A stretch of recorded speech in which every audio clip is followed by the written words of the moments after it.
Hey, get inspired, everybody. It is time for another episode of Life Inspired. My name's Diane Bennett. Our guest today is Luciano Villegas. I hope I said it correctly. And if you've never watched Life Inspired before, we're going to talk about turning points. This is all about why and how people are following Jesus. Usually life was going along and there's a ... and then God, kind of a moment in your life when he says, hey, I want you to do this over here instead of what you've been doing. And he turns you into a new trajectory. And now you're walking an inspired life. So Luciano Villegas, Hi, did I say Diane. it right? Yes, you did. Yes, you Good did. deal. So tell us your story. You have a little backstory before a turning point in your life? Yes, actually, there were multiple turning points in my life. It all started in 2016, and actually, let me backtrack that. It's actually my upbringing.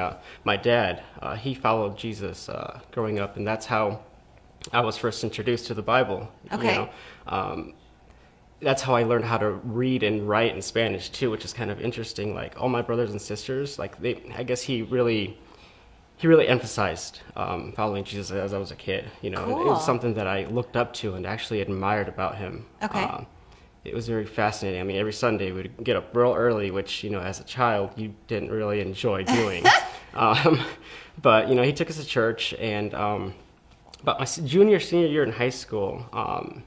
There was a turning point in his life where he actually stepped back away from the church. Wow. And so, we kind of stepped back too. And it like looking back on it, it was like a sad moment in like our family dynamic. It was really interesting to see that, my dad kind of just like regressed, and he just stopped reading the Bible. He stopped, praying, and it kind of like, it bothered me a little bit, but I never said anything. I was always the quiet one growing So up. you were like about how old at this time? 17, 18 years old. Okay.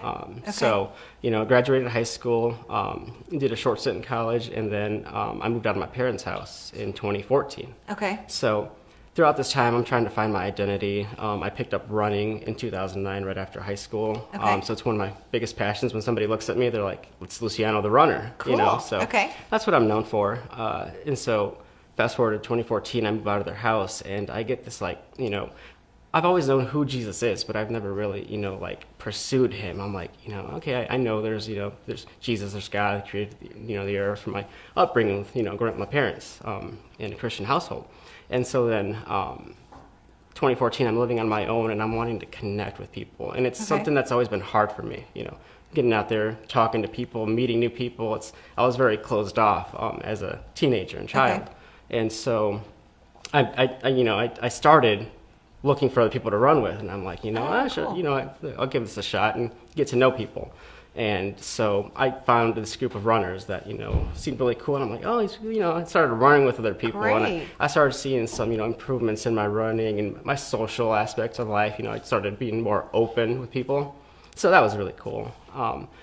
And then one day, me and two friends of mine, Chad Ganger and Ed McCollum, were running along Riverside in South Bend, and they turned to me and they're like, hey, Luciano, you believe in Jesus? I was like, yeah, I do. He's like, you want to come to church with us? And I was like, sure. It's like the call that I've always been waiting for. And I've been reluctant to get up until that point. I never really went out and looked for a church. I was like, I don't have time for it. I always made up excuses. So it's the invitation, it's amazing. So I started going to church with them in 2016, and I enjoyed it. Every Sunday was awesome. Nothing more than just attending church every Sunday. Okay. And then one Sunday, Easter Sunday, the lead pastor, his sermon was phenomenal, and they had an altar call at the end. And he's like, if you've known Jesus before, but then you kind of shied away, or if this is your first time, he's like, there's an opportunity to receive prayer, to come to Christ. And so, I'm sitting there between, next to Chad, Ed, and his wife, Shelly, Chad's wife, Shelly. And I'm like, I should be up there, I should go up there. But again, the shy, reserved Luciano's like, no, I'm not going to do it. I'm not going to do it, because it's like, all these people are going to think something of me, It was me holding myself back. And I felt, trembling within my being. I'm like, I really should be up there, but I don't want to go up there. How am I going to do this?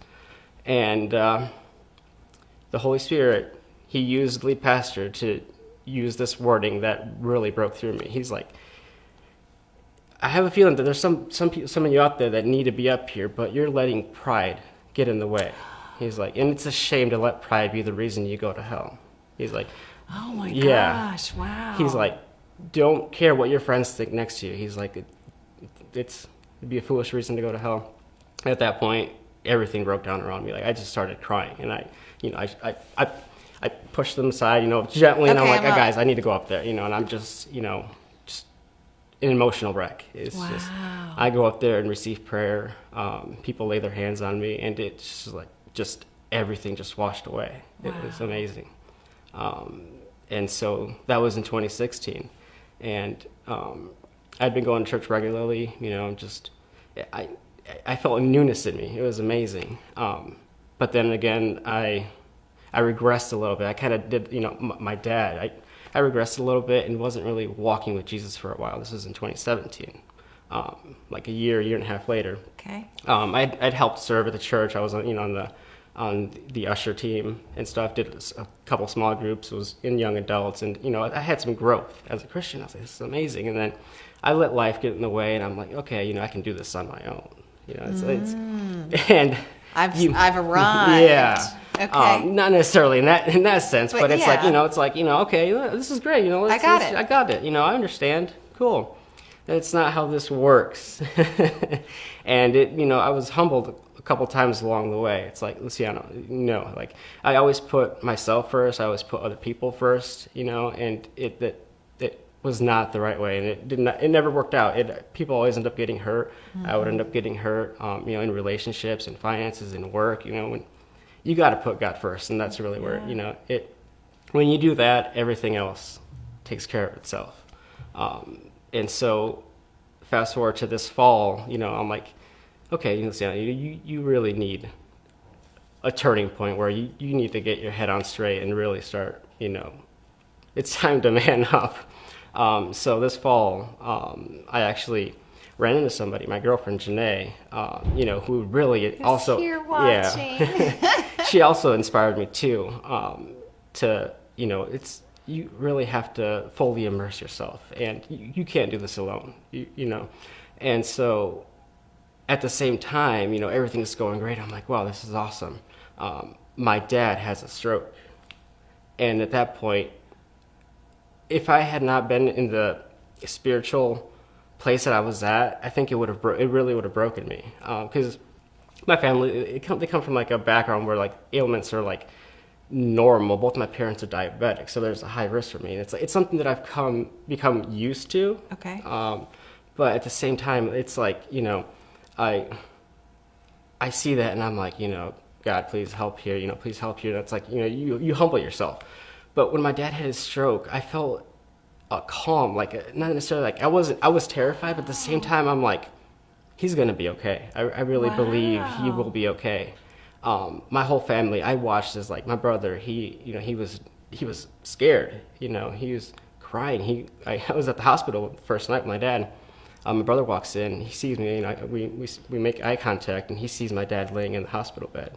He just breaks down, and I'm like, thinking to myself, like, it wasn't an emotional disconnect. It was more of like I know everything's going to be okay. And I'm like thinking to myself, how do I know everything's going to be okay? And it's like, when you have that sense of peace and calm, like you understand everything's in God's hands. Yeah. So, I had a little bit of fear, but at the same time, I believe that faith doesn't remove fear. It helps you fight it. Yes. So, that was important. And those 1 hour drives every other day up to St. Joe from South Bend to see my dad, I was praising God the entire time. Like, my dad's going to be okay. This is going to work itself out, and I just kept praying. I asked people to pray, and it's like, please, lift up my dad in prayer. And I can sit here today and say that he's doing much better than what he was. And, and the things he went through, leading up to that point, they were not easy. Like any normal human being would have, I feel like it wouldn't have turned out as well. We wouldn't be sitting here saying that he's still alive. Wow. The doctors found that he had a heart attack within the last 5 years that went undiagnosed. Wow. So I'm like, it's a miracle right. that my dad is alive today. Right. I'm like, there's no the only explanation is, God had his hand on him. Right. So throughout that time, one night specifically, my girlfriend and I are sitting down talking, and she's been really instrumental in this whole entire process of me starting to walk in a straight line again, because she would ask me the questions that really made me dig deep and like say, why do you want to do this, or do you see yourself set up for this? And I'm like, a year or two ago, probably not. I would have sat back and just kept my mouth shut, about this. But she's really motivated me and pushed me in a sense, and in a gentle way to say, you should really say something, speak up, And I remember the Monday morning when I was going through my emails at work, Dan reached out to me. He said, "Hey, Luciano, I sensed, I saw that, you were going through a hard time with your dad in the hospital, but like, you really leaned on God to help you and your family through. Like, do you mind telling people?" I was like, of course, I was so excited. I'm like, yes, In the past, I would have like, no, not me, don't put me on that red couch. Yeah. But I immediately texted Janae, and I'm like, hey, I got this opportunity to share my story. Leading up to that point, I hadn't been rehearsing yet. We've been getting to know each other. She's heard my story. She's like, it'd be kind of interesting if somebody had been praying for you to, get this opportunity. And I'm like, seriously? Like, no, I was like, jaw drop. kidding. Yeah. I'm like, she's been praying for you. She'd been praying for me. So it's like, even that much more motivation to get out there and, yeah, talk about Jesus. It's been a phenomenal couple months. So impressed. And I want to tell you now, you have a very big future. I do not know what God has in store for you, but he does not give a woman like that to a man like you unless he has big plans for you. Right. Yeah, I wholeheartedly agree. I'm so impressed. So blessed, yeah. He's been very instrumental in putting people in my life when I didn't deserve it, and when I most needed them. Some of my closest friends. But that's kind of why, don't you think? It's because you don't deserve it. Yeah. Because if you deserved it, it would be all about us. Mm-hmm. Exactly. It's just all about him, and that's so exciting. It is. I mean, every day I wake up and I'm so blessed. It's like I have people that text me on the regular, say, hey, I just thought about, I'm doing my devotions right now. Here's a little text, and I'm just like, I didn't need that. Yes and no. I just said, yes, you needed that. It's like I just take a step back and I just look at it and I'm like, it wasn't a coincidence. Right. So we've got viewers that tune into these shows, and they have questions. They, some of them already have great walks with God and they connect, and some of them are like just starting out and I don't know how to connect. How do you have what Luciano has? I don't know how to get that. Yeah. So what would you say? Like, how do you stay inspired on a daily basis? What do you do for that?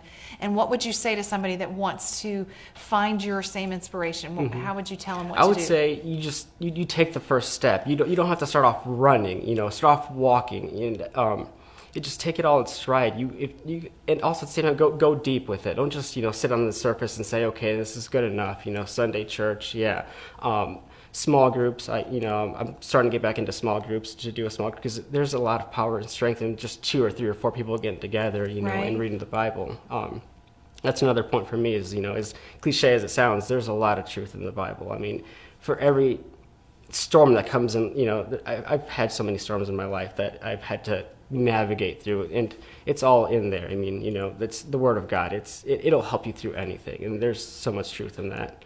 So like you read your Bible every day? Yeah. I mean, I try to. Some days I don't get to it, and so I'm working on that, but it's like I try to grow on it every day, Cool. A little bit here, a little bit there, and I read and highlight. One of my biggest passions is to write in books. So a big difference between my girlfriend and I. She doesn't, she's a teacher, doesn't like to, mark up books. Yeah, my book, I take, pride in that. I'm like, I want her to highlight this because this is really sticking out to me, and even when we're sitting in church on Sundays, I'll highlight something and it'll stick to me. And I'm like, Luciano, there's a reason why this is sticking. You might need this later. So, I'm just diving deep into the Bible, small groups, and then prayer.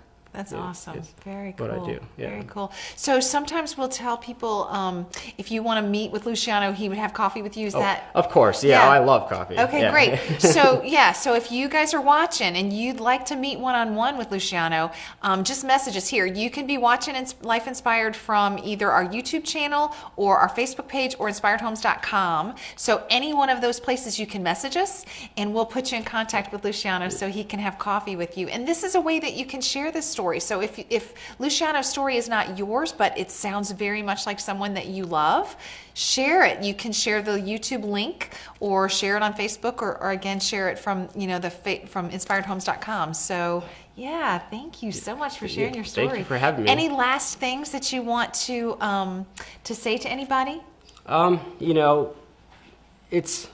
You're never too far gone. If you feel like you've tried and it's nothing's working, just remain faithful and ask for help.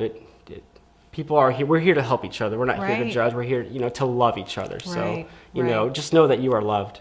That's awesome. So that when you were in that church service that you broke down or whatever, and you were afraid for people to know, they all just probably loved up on you and hugged up on you, and it was fine, right? I made some connections that day that I would not have made regardless of any other way. Yep, for sure. Well, so tune in on Monday nights at 7:30. We do this show every single Monday night. It's on Facebook, YouTube, and inspiredhomes.com. Monday nights, 7:30. Tune in. Thank you guys so much for watching. Oh, and you know what? If you would subscribe, that would help. Subscribe to the channel and like our Facebook page. Thanks, you guys. Have a great week, and thanks for watching. Bye-bye.